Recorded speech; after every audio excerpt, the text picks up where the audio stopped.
You have 6.5 minutes.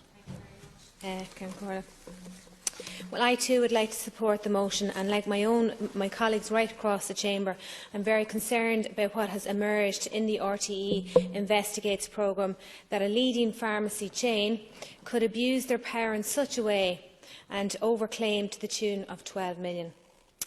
I am even more concerned how they could do this without anyone noticing. The HSE needs to outline to us what action exactly it has taken to get to the bottom of this issue. This is taxpayers' money, and it is incumbent on the HSE to ensure that it is carrying out the proper checks and balances when dealing with taxpayers' money. More stringent controls need to be put in place to make sure the repeat of these incidences cannot happen in the future. The wastage of public money cannot be tolerated. It is unacceptable to have a scenario where we put people who are struggling to have to pay prescription charges. It is disgraceful that people on pensions and social welfare have to pay it at all. It is giving with one hand and taking away with another, and adding to the burden of those who are sick. A pensioner, for example, who has an ESB bill to pay, a heating bill, a phone bill, bin charges, prescription charges, and that's before the pensioner buys food. If you are a law-abiding pensioner in this country, you will find it hard to buy a loaf of bread. We hear so much about rural isolation. It is in my own constituency of Cavan and Monaghan, and the phone is such a necessity for those people living in rural Ireland. They may not have heard from one person from one week to the next. Heat and light, also a vital need for people in rural Ireland. I disagree with those people who are on long-term illness and illness benefit who are subjected to these fees. People are outraged at this latest revelation.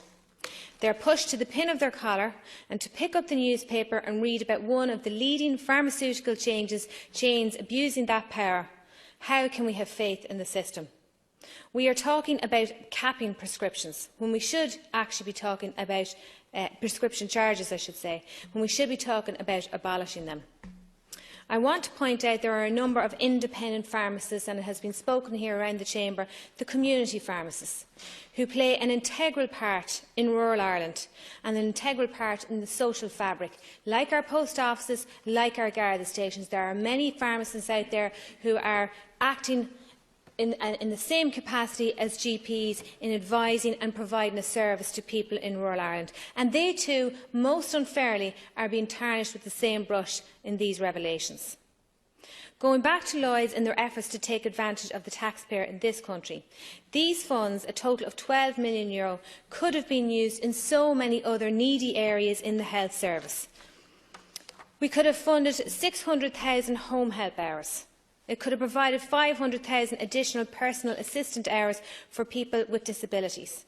It could have enabled the recruitment of 350 nurses, speech and language and occupational therapists. It could have provided 12,000 medical cards. It could have provided 1,500 home care packages. And this was all at a time when 30,000 discretionary medical cards were being taken away. The HSE must conclude its investigations without delay and put more robust procedures in place to restore confidence in the system and ensure the taxpayers' money is being properly spent. Thank you, Concordia.